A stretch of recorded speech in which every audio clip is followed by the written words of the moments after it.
भगिनीनो, मी father doctor Patrick Marcelin D'Souza.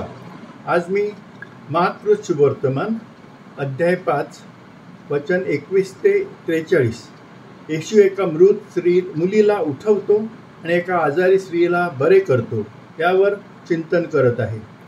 शुभवर्तमानातील या उतार्यात mark येशूने त्याच्या जीवनामध्ये केलेल्या 2 घटनांचे वर्णन करतो, ज्यापैकी एकात येशू एका मृत मुलीला उठवतो आणि दुसऱ्या घटनेत येशू एका आजारी स्त्रीला बरे करतो।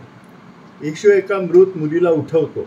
मार्क सांगतो, येशू पुन्हा नावेतून सरोवराच्या पलीकडे गेला, तेव्हा तो सरोवराजवळ असताना मोठा लोकसमुदाय त्याच्या भोवती जमला। तेव्हा सभास्थानातील याईर नावाचा एक पुढारी आला आणि त्याने येशूला पाहून तो त्याच्या पाया पडला। त्याने त्याला कळकळीने विनंती केली, माझी लहान मुलगी मरत आहे, कृपया येऊन तिच्यावर हात ठेवा, म्हणजे ती बरी होऊन जगेल। म्हणून येशू त्याच्या बरोबर गेला। याईरने येशूला पाहिले आणि तो त्याच्या पाया पडला। एखाद्याच्या पाया पडणे म्हणजे त्याच्या हातात संपूर्ण अधीनता दर्शविणे। येशूच्या पाया पडून याईरने तेथील लोकांना हे कळवले की त्याने स्वतःला पूर्णपणे येशूच्या स्वाधीन केले आहे आणि त्याच्या जीवनात जे काही करावे असे येशूला वाटते ते करण्यास तो आता तयार झालेला आहे। याईरने येशूला सांगितले, माझी लहान मुलगी मरत आहे, कृपया येऊन तिच्यावर हात ठेवा, म्हणजे ती बरी होऊन जगेल। येशू बोलत असताना सभास्थानाच्या प्रमुख याईरच्या घरातून काही लोक आले। तुमची मुलगी मेली आहे, ते म्हणाले। आता शिक्षकांना कशाला त्रास देता? त्यांचे म्हणणे ऐकून येशू याईरला म्हणाला, भिवू नको, विश्वास ठेव। त्याच्या घरातून आलेल्या लोकांनी त्याला आपल्या मुलीच्या मृत्यूची माहिती दिली होती, तरीही याईरने आपली मुलगी जिवंत राहील यावर विश्वास ठेवावा अशी येशूची इच्छा होती। येशूसाठी महत्त्वाची गोष्ट म्हणजे त्याच्या शिष्यांचा त्याच्यावर असलेला पूर्ण विश्वास। येशूवर पूर्ण भरवसा दाखवणाऱ्या कोणत्याही व्यक्तीची खरी गरज पूर्ण करण्यास येशू तयार असतो। येशू वादळ शांत करतो, त्या घटनेनंतर लगेचच ही घटना घडते। तेथेही येशूला त्याच्या शिष्यांनी त्याच्यावर पूर्ण विश्वास दाखवावा अशी इच्छा होती आणि त्याच्यावर पूर्ण विश्वास नसल्यामुळे त्याने त्यांना फटकारले। त्यांना विचारले, तुम्ही इतके का घाबरता? तुमचा अजूनही विश्वास नाही काय? येशूची खात्री होती की याईरचा त्याच्यावर पूर्ण विश्वास आहे आणि म्हणून तो त्याच्या घरात जाऊन त्याच्या मृत मुलीला जिवंत करतो। मार्क सांगतो, त्याने पेत्र, याकोब आणि याकोबाचा भाऊ योहान यांच्याशिवाय कोणालाही आपल्या मागे येऊ दिले नाही। तेव्हा ते सभास्थानाच्या नेत्याच्या घरी आले। तेव्हा येशूने एक गोंधळ पाहिला आणि लोक मोठ्याने रडत आणि ओरडत होते ते बघितले। तो आत गेला आणि त्यांना म्हणाला, एवढा गोंधळ आणि आक्रोश का? मूल मेले नाही तर ते झोपले आहे। पण ते त्याच्यावर हसले। त्याने त्या सर्वांना बाहेर काढल्यानंतर मुलीचे आईवडील आणि त्याच्याबरोबर असलेल्या शिष्यांना घेतले आणि ती मुलगी जिथे होती तिथे गेला। त्याने तिचा हात धरला आणि तिला तो म्हणाला, तलिथा कुम, लहान मुलगी उठ, मी तुला सांगतो उठ। लगेच ती मुलगी उभी राहिली आणि फिरू लागली, कारण ती 12 वर्षाची होती। हे ऐकून आणि पाहून ते लोक पूर्णपणे चकित झाले। त्याने कोणालाही कळू देऊ नये असे कडक आदेश दिले आणि तिला काहीतरी खायला देण्यास सांगितले। येशूने तिला काहीतरी खायला देण्यास सांगितले।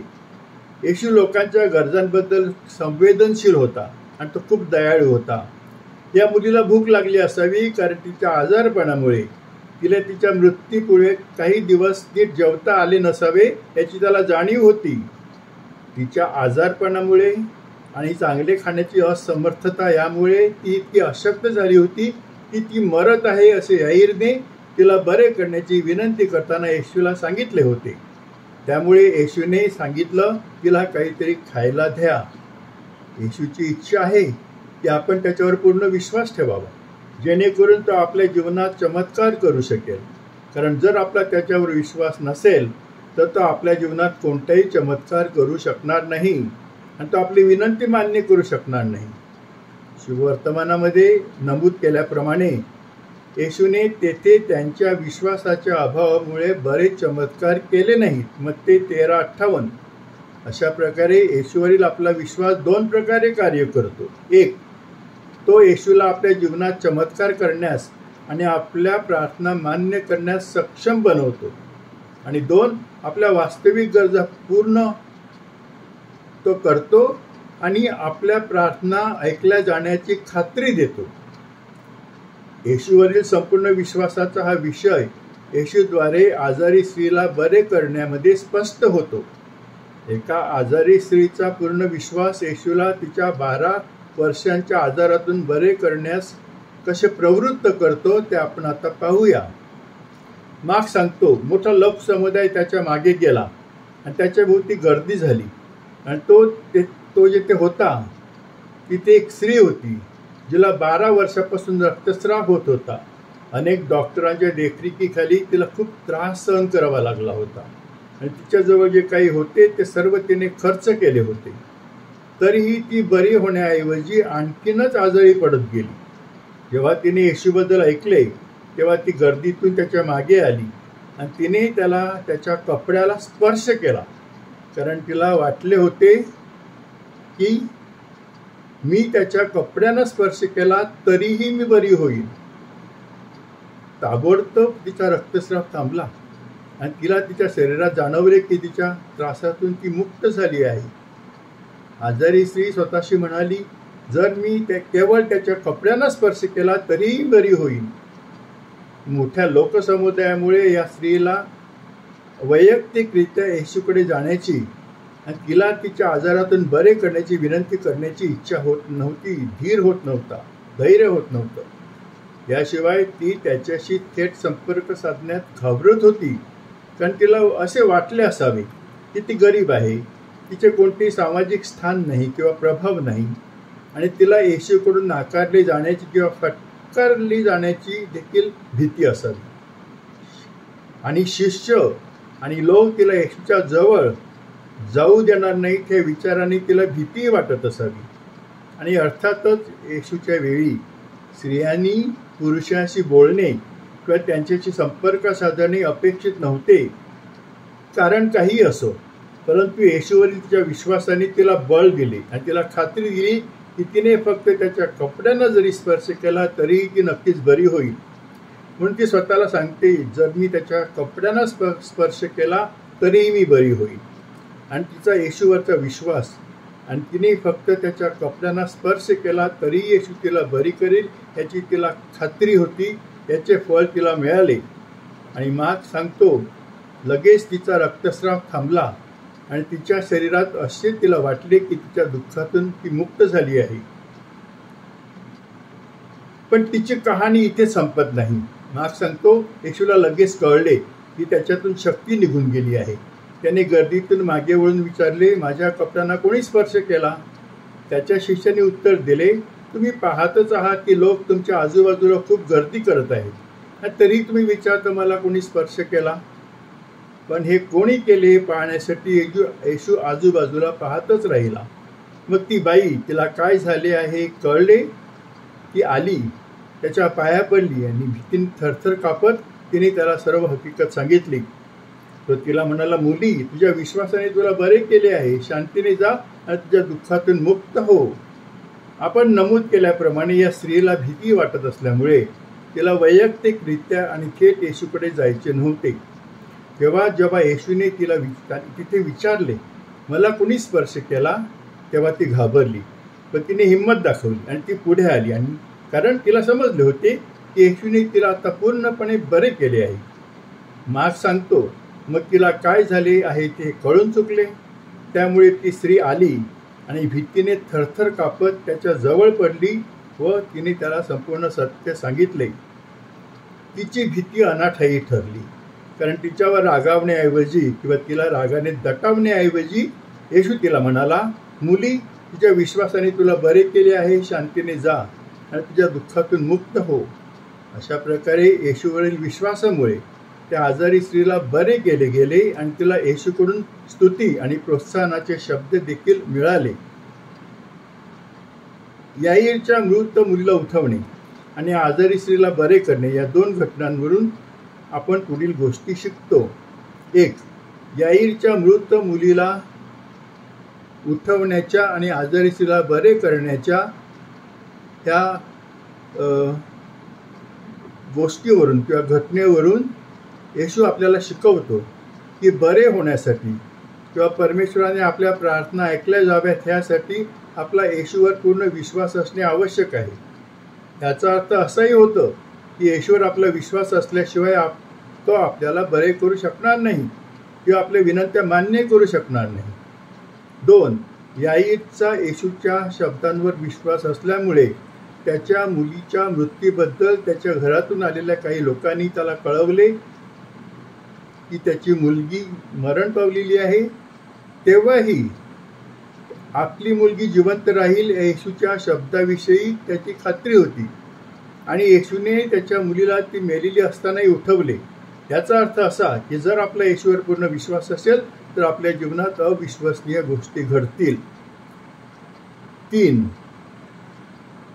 येशूने त्या मुलीला मेलेल्यातून उठवल्याबरोबर याईरच्या घरातील लोकांना त्या मुलीला काहीतरी खायला द्या असे सांगितले आणि तसे सांगून येशू आपल्याला लोकांच्या गरजांबद्दल संवेदनशील राहण्यास आणि लोकांप्रती अत्यंत दयाळूपणे वागण्यास शिकवतो. ज्यांना खरी गरज आहे अशा लोकांना आपण मदत केली पाहिजे असे येशू आपणास सुचवतो. 4. ज्याप्रमाणे त्या आजारी स्त्रीला बरे करण्यात आले होते आणि तिला येशूवरील तिच्या पूर्ण विश्वासाबद्दल येशूकडून स्तुती आणि प्रोत्साहनाचे शब्द देखील मिळाले होते, त्याचप्रमाणे आपल्याला देखील येशूवर असलेल्या आपल्या पूर्ण विश्वासासाठी येशूकडून प्रतिफळ मिळेल. 5. त्या आजारी स्त्रीप्रमाणे जिने धैर्य दाखवून येशूला त्याच्या कपड्यांना स्पर्श केल्याचे स्पष्ट सांगितले. जेव्हा आपला येशूवर पूर्ण विश्वास असेल तेव्हा आपली सर्व भीती नाहीशी होईल आणि आपल्यावर परमेश्वराने सोपवलेले काम आपण धैर्याने, निर्भयपणे आणि मोठ्या आशेने पूर्ण करू शकू. 6. फक्त विश्वास पुरेसा नसतो, त्या विश्वासाबरोबर आपल्यालाही काहीतरी करायचं असतं. आपलं काम आपण केलं पाहिजे आणि मग परमेश्वर त्याचं काम करतो. जायरसने येशूला येऊन जर सांगितलं नसतं की माझी मुलगी मरत आहे, तिच्यावर तुम्ही हात ठेवा म्हणजे ती बरी होईल, तर त्याची मुलगी बरी झाली नसती आणि त्या स्त्रीने त्या गर्दीमध्ये येऊन येशूच्या कपड्यांना स्पर्श केला नसता तर ती बरी झाली नसती. म्हणजे ज्यावेळेला आपल्या जीवनामध्ये काही गरजा असतील, समस्या असतील, त्यावेळेला आपण आपलं कर्तव्य आपण केलं पाहिजे आणि मग आपण येशूकडे विनंती केली पाहिजे, प्रार्थना केली पाहिजे, म्हणजे आपली प्रार्थना ऐकली जाईल. प्रिय बंधू भगिनींनो, माझं तुम्ही हे मनन चिंतन चांगल्या प्रकारे ऐकलं, हा व्हिडिओ शांतपणे पाहिला त्याबद्दल आभारी. तुम्हाला मला ह्या व्हिडिओबद्दल त्या मननाबद्दल काही कमेंट्स करायचे असेल, सांगायचं असेल तर माझ्या व्हॉट्सअप क्रमांकावर माझ्याशी संपर्क साधा. माझा व्हॉट्सअप क्रमांक आहे 7030447934. माझं यूट्यूब चॅनल आहे, माझ्या चॅनलचं नाव आहे फादर डॉक्टर पॅट्रिक डिसूजा. कृपया माझ्या चॅनलला सबस्क्राईब करा, पुरस्कृत करा आणि इतरांनाही सांगा माझ्या चॅनलला पुरस्कृत करण्यासाठी. आणि हा व्हिडिओ हे माझं मनन चिंतन अनेक लोकांना पाठवा की जेणेकरून त्यांनाही त्याचा फायदा होईल. आणि मी आता तुमच्यासाठी प्रार्थना करतो. हे प्रभू परमेश्वरा, जी माणसं हा व्हिडिओ पाहत आहेत, ते मनन ऐकत आहेत आणि दुसऱ्यांना पाठवत आहेत, त्यांच्यावर त्यांच्या कुटुंबावर तुझा भरपूर आशीर्वाद दे. त्यांच्या इच्छा, आकांक्षा, स्वप्न तुझ्या इच्छेप्रमाणे पूर्ण कर. ही प्रार्थना मी तुझ्याकडे मोठ्या विश्वासाने करतो. आभारी.